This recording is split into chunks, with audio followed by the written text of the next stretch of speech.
770 pies de altura.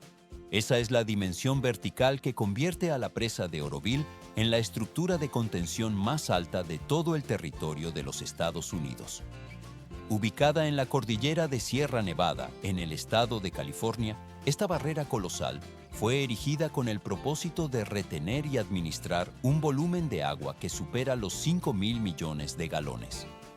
¿Para qué construir un muro de proporciones tan masivas en una zona de geología montañosa tan compleja? A simple vista, una estructura de menor tamaño podría parecer suficiente para la gestión hídrica local. Pero sin esta ingeniería de escala monumental, el sistema carecería de la capacidad necesaria para contener inundaciones con la fuerza suficiente para devastar todas las regiones situadas río abajo en cuestión de pocos minutos. La construcción no fue un proceso sencillo de acumulación de materiales. Se puede notar cómo el diseño integra un núcleo masivo de hormigón y roca, configurado para resistir una presión hidráulica extrema de forma ininterrumpida. Pero esto es solo el comienzo. La edificación de esta presa representó un desafío técnico que muchos expertos de la época consideraron demasiado arriesgado para ser ejecutado con éxito debido a las limitaciones tecnológicas de la década de 1960. El equipo de ingenieros enfrentó la inestabilidad de la geología de Sierra Nevada con métodos de cimentación profunda. Se ve como la maquinaria de aquel entonces removía millones de toneladas de escombro para asentar la base sobre el lecho de roca firme. Más adelante se complica. La estructura debe soportar no solo el peso del agua, sino también las fuerzas sísmicas de la región y el empuje constante de la masa líquida almacenada. A primera vista, la presa parece una montaña estática de materiales inertes, pero en realidad funciona como un sistema dinámico de control de energía. El proceso solo está cobrando fuerza. Los cálculos de ingeniería debieron prever cada posible punto de falla en una época donde los modelos computacionales eran inexistentes, confiando en la precisión de las reglas de cálculo y la resistencia física de los materiales seleccionados. Se puede observar cómo el equipo gradualmente elevaba el nivel del terraplén, compactando cada capa de tierra y piedra con una densidad específica para evitar filtraciones. Transición al siguiente nivel. La cámara se desliza a lo largo de la corona de la presa, donde el ancho de la estructura permite la distribución uniforme de las cargas mecánicas hacia las laderas de la montaña. El polvo se asienta lentamente tras el paso de los camiones de transporte de áridos, dejando al descubierto una superficie que debe ser perfectamente impermeable. 56 años han pasado desde su finalización y la estructura sigue enfrentando el desafío de contener la fuerza de la naturaleza. Los ingenieros de la época diseñaron el complejo para que cada sección de roca trabe con la siguiente, creando una cohesión interna que aumenta con la propia presión del agua. Todo se vuelve más complejo cuando se analizan los sistemas de evacuación y los aliviaderos integrados en la arquitectura de la barrera. Desde aquí, la gestión del agua se convierte en un ejercicio de precisión física constante para proteger a millones de personas. El material de la presa permanece en su lugar, manteniendo el equilibrio entre la reserva y la seguridad del valle. El proceso cierra esta fase, abriendo el camino a la operación continua de esta gigantesca obra de infraestructura. 770 pies de altura convierten a la presa de Oroville en la estructura de tierra más alta de todos los Estados Unidos de América. Situada en el norte de California y finalizada en el año 1968, esta construcción funciona como el pulmón hídrico fundamental para todo el proyecto de agua del estado. ¿Por qué es tan crítico el volumen de almacenamiento en este punto geográfico? A primera vista, parece una reserva más, pero en realidad su embalse retiene más de 1 billón de galones de agua, una cifra necesaria para regular el caudal de los ríos cuando comienza el deshielo primaveral. Esta capacidad previene inundaciones catastróficas durante las temporadas de lluvias intensas y garantiza un suministro estable para toda la región durante los meses de sequía más severa. Pero esto es solo el comienzo. Se puede notar cómo la infraestructura gestiona volúmenes masivos de líquido de forma incesante. El equipo de ingeniería diseñó el sistema para actuar como un amortiguador entre la naturaleza y las zonas pobladas. El agua se acumula tras los muros de tierra compactada, mientras las válvulas y compuertas operan bajo una vigilancia constante. Todo se vuelve más complejo cuando las condiciones climáticas alcanzan niveles imprevistos por los modelos de seguridad originales. Sin embargo, a principios del año 2017, una serie de precipitaciones que rompieron todos los récords históricos saturaron la cuenca hidrográfica. El flujo de entrada superó las capacidades de drenaje habituales, obligando a utilizar el vertedero principal de la presa de forma intensiva. Se ve como el hormigón, sometido a un estrés hidráulico extremo, comenzó a presentar fallos estructurales profundos. En esta etapa no termina el incidente, ya que la integridad física de la rampa de evacuación se vio comprometida ante la mirada de los técnicos. Losas de hormigón de apenas 20 a 25 centímetros de espesor fueron arrancadas por la fuerza cinética del agua. La cámara se desliza conceptualmente bajo la superficie, donde se percibe cómo el líquido se filtró por las grietas, generando una presión de levantamiento de una intensidad devastadora. Este fenómeno físico levantó las placas desde su base, rompiendo la unión con el terreno. Más adelante se complica el escenario técnico. El lecho de roca debilitado debajo de la estructura de concreto no pudo resistir la erosión acelerada. Grandes secciones de tierra y piedra fueron succionadas por la corriente, transformando el vertedero en un cráter de dimensiones masivas que amenazaba la estabilidad del entorno. El equipo observó cómo el terreno desaparecía bajo la presión de los millones de galones que descendían sin control. El material erosionado fue desplazado ladera abajo, mientras la falla estructural se expandía minuto a minuto. Desde aquí, la situación obligó a una respuesta de ingeniería de emergencia para contener el daño. El flujo turbulento continuó socavando la cimentación mientras las autoridades evaluaban la resistencia restante del sustrato geológico. Así concluye una de las etapas clave de la crisis estructural en la presa. Inmediatamente después de la crisis, el Estado puso en marcha un proyecto de reconstrucción a gran escala de una magnitud sin precedentes. Las labores de reparación técnica iniciaron formalmente en el mes de mayo de 2017. La primera fase de esta intervención crítica se completó antes de que finalizara ese mismo año, cumpliendo con el cronograma necesario para anticiparse a la siguiente temporada de lluvias intensas. El sistema completo del aliviadero, que integra tanto las estructuras principales como las de emergencia, fue reconstruido en su totalidad para finales del año 2018. ¿Para qué se priorizó la reconstrucción de las secciones de hormigón fracturadas y la base debilitada? A primera vista, la estructura dañada parecía ser el único problema superficial, pero sin sanear el cimiento viciado que dejó el incidente original, cualquier nueva construcción carecería de la estabilidad necesaria para soportar las presiones hidráulicas futuras. El equipo de construcción tuvo que retirar más de 1,000 metros de longitud del aliviadero, lo que supuso la remoción de decenas de miles de toneladas de hormigón antiguo. Para esta tarea se emplearon excavadoras de gran tonelaje, martillos hidráulicos de alta potencia y sistemas de perforación con voladuras controladas. Esta fase de demolición se prolongó durante varias semanas, debido a que la pendiente del aliviadero, situada entre los 35 y los 40 grados, dificultaba en extremo el movimiento seguro de la maquinaria pesada. Se puede notar cómo el equipo se desplaza con lentitud sobre la inclinación mientras los operadores aseguran cada maniobra. Durante el proceso de demolición técnica, mientras los martillos hidráulicos fragmentaban la vieja capa de hormigón, se rociaba agua de forma constante sobre la zona de trabajo. Este procedimiento evitaba que el polvo fino se dispersara por el aire, afectando la visibilidad y la mecánica de los equipos. El agua también cumplía la función de enfriar las puntas de los martillos y reducía significativamente la posibilidad de que fragmentos de hormigón salieran proyectados con violencia. El proceso solo está cobrando fuerza, Ciertas secciones de hormigón no presentaban daños visibles en la superficie.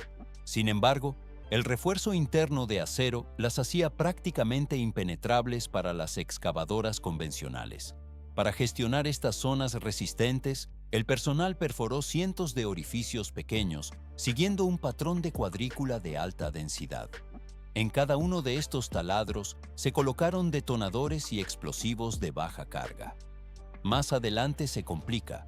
Todo el cableado del sistema de ignición se conectó manualmente y fue inspeccionado con rigor para garantizar que la detonación fuera uniforme. Al activarse, las explosiones controladas fracturaron el material exactamente por las líneas de diseño previstas. Esto permitió que los operarios retiraran las secciones restantes sin comprometer la roca madre, situada en la parte inferior. Se ve cómo las rocas se parten con un crujido seco tras la activación de las cargas. Una vez que cada losa de hormigón quedaba liberada, se cargaba en camiones de gran capacidad para su traslado fuera de la zona de operaciones. El material no era descartado de forma definitiva tras su remoción. En su lugar, los bloques se transportaban directamente a una zona de reciclaje instalada dentro del mismo complejo de la obra. Los camiones de volteo vertían cada carga en una tolva de alimentación, donde una trituradora de alta capacidad reducía las losas a fragmentos de menor tamaño. Pero esto es solo el comienzo. El material resultante pasaba por un sistema de cribado vibratorio que lo clasificaba por dimensiones precisas. Cualquier residuo que cumpliera con las especificaciones técnicas se transportaba mediante cintas transportadoras de gran longitud. Estos áridos se almacenaban en pilas para su reutilización posterior como capas base o relleno estructural del nuevo aliviadero. Se puede notar cómo el material se posa en una capa uniforme tras ser procesado por la maquinaria de cribado. Tras despojar completamente el hormigón viejo, los ingenieros continuaron la excavación en el suelo y la roca erosionada. El objetivo era eliminar cualquier material suelto hasta exponer la roca madre natural, proporcionando la base necesaria para una estructura más resiliente. ¿Por qué es tan crítico alcanzar el lecho rocoso puro en esta etapa? Una superficie de apoyo irregular comprometería la integridad del hormigón compactado con rodillo. Al limpiar el sitio hasta el estrato firme, se asegura una adherencia mecánica perfecta entre la montaña y la infraestructura. La construcción de la base sólida de cemento comenzó con la carga de camiones de alto tonelaje. Estos vehículos transportaban mezclas de cemento seco combinadas con grava y arena para formar el concreto compactado con rodillo, conocido técnicamente como RCC. Este material está diseñado específicamente para estructuras masivas que exigen una durabilidad y resistencia extrema a la compresión. En la estación de mezcla central, se llenaba un camión con aproximadamente 21 yardas cúbicas de esta mezcla cada 5 minutos. Transición al siguiente nivel. Una vez en el sitio de construcción, situado en la empinada ladera de la montaña, el camión elevaba su caja para liberar el material sobre la superficie del aliviadero. Se formaba así una capa gruesa que se extendía en franjas continuas y paralelas al canal principal. Los bulldozer seguían inmediatamente el rastro de la descarga, nivelando la mezcla y ajustando la pendiente con una precisión de escasos centímetros. Inmediatamente después, rodillos vibratorios de gran tonelaje realizaban múltiples pasadas para compactar el compuesto. Todo se vuelve más complejo. Este ciclo de colocación, nivelación y compactación se repetía de forma ininterrumpida, capa tras capa, hasta alcanzar el espesor requerido. Después de que la capa de RCC alcanzaba la densidad adecuada, los trabajadores rociaban una fina película de agua para mantener la humedad. Esto activaba el proceso de hidratación química del cemento de manera controlada. En esta fase, un accesorio nivelador especializado montado en el brazo de una excavadora iniciaba su recorrido técnico. La hoja de nivelación se desplazaba de atrás hacia adelante, eliminando los puntos altos y rellenando las depresiones para crear un plano continuo. Gracias a sus controles hidráulicos y sensores de alta precisión, la máquina mantenía una exactitud de milímetros en todo el trayecto. Al mismo tiempo, el personal instalaba pasadores de barras de refuerzo en las posiciones marcadas. Estos elementos preparaban el terreno para la capa de hormigón estructural que se colocaría encima. Y esto no es el límite. Los trabajadores inspeccionaban la superficie total utilizando niveles láser para confirmar que la base cumplía con la planicidad exigida. El equipo de construcción procedió entonces a la instalación de barras de refuerzo recubiertas de epoxi verde. Este acero especializado es resistente a la corrosión y está diseñado para soportar flujos de agua a velocidades extremadamente altas. Cada barra se elevaba a su posición y se apoyaba sobre espaciadores de hormigón para mantener la elevación correcta respecto al suelo. Se amarraban las barras formando una cuadrícula cuadrada uniforme que cubría toda la extensión del canal. En las zonas cercanas a los muros o en los puntos de contacto con la roca expuesta, se doblaba el acero para que coincidiera con la topografía del terreno. Esto garantizaba un anclaje mecánico adecuado y una conexión estructural sin fisuras. Se ve cómo las aspas de las grúas descienden con módulos de refuerzo presoldadores para acelerar el ensamblaje en los sectores más críticos. El proceso solo está cobrando fuerza. Con la rejilla de refuerzo terminada, los camiones hormigonera comenzaban a suministrar material fresco directamente desde la planta de mezclado. La temperatura de la mezcla se controlaba estrictamente mediante la inyección de nitrógeno líquido para enfriarla. Este procedimiento evitaba que el hormigón se sobrecalentara bajo el clima de California y sufriera grietas prematuras por contracción térmica. Los vehículos se movían sin descanso hasta la base de la estructura, formando colas mientras subían por la rampa del aliviadero. En el área de trabajo se extendían tuberías de bombeo para descargar el hormigón sobre el acero epóxico. Los operarios utilizaban vibradores internos para eliminar el aire atrapado en la masa líquida, asegurando que el material llenara cada hueco y se adhiriera firmemente a la base inferior. La losa de superficie resultante presentaba un espesor de entre 12 y 18 pulgadas. El vertido continuaba desde el amanecer hasta el anochecer para evitar la formación de juntas frías que pudieran debilitar el conjunto final. Se puede notar cómo la cámara se desliza a lo largo de las losas terminadas sin interrupciones visuales. Tras la colocación, los trabajadores empleaban barras de enrase para distribuir la mezcla de manera equitativa por toda la superficie. Se eliminaba cualquier punto bajo o zona con carencia de material mediante un ajuste constante en los bordes de los encofrados. Posteriormente, se utilizaban llanas motorizadas y manuales para alisar la cara superior y compactar ligeramente la capa externa. Este proceso de acabado ayudaba a eliminar burbujas superficiales, creando una capa superior densa y lisa. Una vez terminadas las esquinas y bordes a mano, el equipo utilizaba rodillos automatizados guiados por sistemas de rieles para aplanar el hormigón mientras aún estaba fresco. Estas máquinas aplicaban vibración y presión descendentes simultáneamente, logrando densificar el material en una sola pasada. Gracias a este método de vertido y acabado simultáneo, se incrementó la velocidad de producción manteniendo una calidad superior. En esta etapa no termina. Cuando el hormigón alcanzaba la resistencia suficiente, generalmente tras 1 o 2 días, se iniciaba el corte de las juntas de expansión. Se utilizaban sierras de alta potencia para realizar cortes transversales que permiten al material expandirse y contraerse con los cambios térmicos. A continuación, se instalaron las tuberías de drenaje subsuperficial en las posiciones designadas por el diseño de ingeniería. Estos conductos permiten que el agua que se filtra bajo la capa de hormigón salga de forma segura, evitando la acumulación de presión hidrostática ascendente. El sistema de drenaje total incluye 16.764 metros de tuberías instaladas con precisión. Si se apilaran verticalmente, su altura combinada superaría los 16 kilómetros de extensión.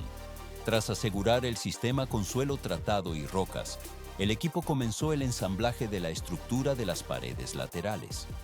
Se utilizaron paneles de refuerzo de gran tamaño, previamente ensamblados en el suelo, que que eran elevados por grúas pesadas hasta su ubicación definitiva. El equipo separa gradualmente las secciones para un ajuste perfecto. Se instalaron arriostramientos temporales de inmediato para mantener estable el armazón de acero durante el proceso constructivo. Una vez asegurado el sistema de refuerzo, se colocaron encofrados metálicos alrededor de la estructura para dar forma a los muros. El hormigón fresco se bombeaba a través de líneas de alta presión, fluyendo continuamente hacia el espacio interno del encofrado. Durante el vertido se empleaban vibradores internos para consolidar la mezcla y eliminar cualquier vacío de aire en el interior del muro. La pared se construía por niveles, verificando la elevación y la alineación vertical mediante sistemas de medición láser. Al alcanzar la altura de diseño, se cerraba la parte superior y se alisaba la superficie para crear un borde uniforme. El muro se dejaba curar durante varios días antes de retirar los paneles metálicos. El siguiente componente crítico eran los bloques de disipación de energía situados al final de la estructura, donde el flujo de agua debe ser ralentizado antes de entrar en el canal inferior. Estas estructuras están fabricadas íntegramente en hormigón armado y diseñadas para soportar fuerzas de impacto masivas. El agua choca contra estos bloques a velocidades de decenas de metros por segundo, perdiendo su energía cinética destructiva. Al dispersar el flujo, estos elementos protegen el lecho del río y toda la infraestructura contra la erosión severa. El material abandona la fase de construcción activa, pasando a una fase tranquila de inspección final. 8 a 12 pulgadas. Ese es el espesor exacto de cada una de las capas de hormigón compactado con rodillo que los equipos de construcción comenzaron a verter tras finalizar el aliviadero principal. ¿Por qué se decidió emplear el mismo método de compactación por rodillo en una zona de emergencia que parecía requerir menos atención? A primera vista, la ladera natural ofrecía una resistencia aparente, pero para evitar un colapso estructural como el ocurrido en 2017, era imperativo transformar el terreno en una plataforma masiva y ultra resistente. Esta técnica de hormigonado permitió cubrir una superficie considerablemente más extensa que la del canal principal, asegurando una protección integral contra la erosión. El proceso solo está cobrando fuerza. Camiones de carga pesada se desplazan incesantemente hacia la base del emplazamiento, donde descargan el material en estratos delgados y precisos. Se puede notar cómo los tractores topadores distribuyen el hormigón mientras los rodillos vibratorios lo compactan con una presión constante, modificando la fisonomía del paisaje. Aquella antigua colina natural se convierte gradualmente en una estructura técnica de alta densidad. Cientos de repeticiones de este ciclo de vertido y compactación dieron como resultado un colchón amortiguador de hormigón de proporciones industriales. El equipo de construcción generó una superficie equivalente en extensión a 25 campos de fútbol, diseñada específicamente para soportar el impacto físico de miles de millones de galones de agua. Todo se vuelve más complejo cuando se considera la magnitud de las fuerzas hidráulicas en un evento de desbordamiento. Se ve cómo la superficie grisácea se extiende de manera uniforme, preparada para mitigar la energía del agua y prevenir cualquier fallo en la pendiente. Más adelante se complica con las fases de verificación técnica. Una vez que cada componente fue sometido a inspecciones rigurosas y certificado bajo los estándares de seguridad vigentes, el equipo de operaciones inició una liberación de prueba controlada. Esta maniobra técnica tenía como objetivo evaluar el comportamiento mecánico de todo el sistema bajo condiciones reales de flujo. Gradualmente, el caudal de agua comenzó a descender por el aliviadero con tasas de descarga que aumentaban de forma progresiva. Transición al siguiente nivel. Los ingenieros supervisaron con detenimiento la estabilidad de las paredes laterales y la integridad de la superficie de hormigón recién instalada. También se prestó especial atención a los bloques de disipación de energía situados al final del trayecto, donde el agua rompe su inercia. Matrices de sensores instaladas estratégicamente a lo largo de la estructura registraron niveles de vibración, movimientos milimétricos y variaciones en la presión del agua de manera ininterrumpida. Se puede notar la precisión de estos dispositivos electrónicos que verificaban que el comportamiento físico coincidiera con los modelos de diseño originales. El proceso solo termina cuando los datos confirman la seguridad absoluta de la obra. Cuando el flujo alcanzó su carga máxima de prueba sin presentar anomalías o señales de fatiga estructural, el nuevo aliviadero fue declarado oficialmente seguro. La infraestructura quedó habilitada para operar a plena capacidad, garantizando la contención y el desalojo de agua de manera controlada. El sistema completo alcanza así su fase operativa final, listo para enfrentar las exigencias climáticas futuras. 600 trabajadores. Esa es la cifra exacta de operarios que integraron el despliegue humano necesario para concluir el proceso de reparación integral. ¿Por qué se requirió una movilización de tal magnitud en un periodo de tiempo tan acotado? La planificación técnica determinó que solo mediante un flujo de trabajo ininterrumpido se podrían consolidar las estructuras antes de la llegada de las precipitaciones estacionales, evitando así el colapso del terreno bajo la presión hídrica. Las operaciones se mantuvieron activas durante las 24 horas del día, los 7 días de la semana, sumando más de 200 jornadas de labor técnica continua. Se puede notar cómo el equipo de ingeniería coordinó cada fase para cumplir estrictamente con el plazo límite impuesto por la temporada de lluvias en California. El proceso solo está cobrando fuerza en su fase de cierre operativo. El esfuerzo de ingeniería masivo se ejecutó bajo una supervisión constante de los cronogramas de obra. Se ve cómo la maquinaria pesada y los especialistas se alternaron en turnos rotativos para garantizar que la infraestructura recuperara su estabilidad funcional. Más adelante se complica la logística si los márgenes de tiempo no se respetan con precisión absoluta. La recopilación de los datos técnicos procedió de múltiples fuentes especializadas para asegurar la fidelidad de cada procedimiento descrito. A primera vista, la coordinación de 600 individuos parece una tarea administrativa, pero en realidad constituye un desafío de ingeniería logística, donde cada acción debe encajar sin margen de error. Todo se vuelve más complejo cuando se integran variables climáticas externas. Cualquier precisión adicional sobre los métodos empleados puede ser integrada mediante la comunicación de datos técnicos complementarios. El rigor en la exposición de los hechos permite que la secuencia de reparación se mantenga como un registro exacto de la intervención en la infraestructura. Transición al siguiente nivel de análisis técnico. El material documental finaliza su recorrido tras exponer la totalidad de las etapas de reconstrucción. La estructura reparada se integra nuevamente al entorno operativo, habiendo superado las pruebas de resistencia necesarias para su funcionamiento. El procesamiento posterior de la información solo reforzará el conocimiento sobre este tipo de intervenciones a gran escala. Así concluye una de las etapas clave de la producción y mantenimiento de grandes obras de infraestructura.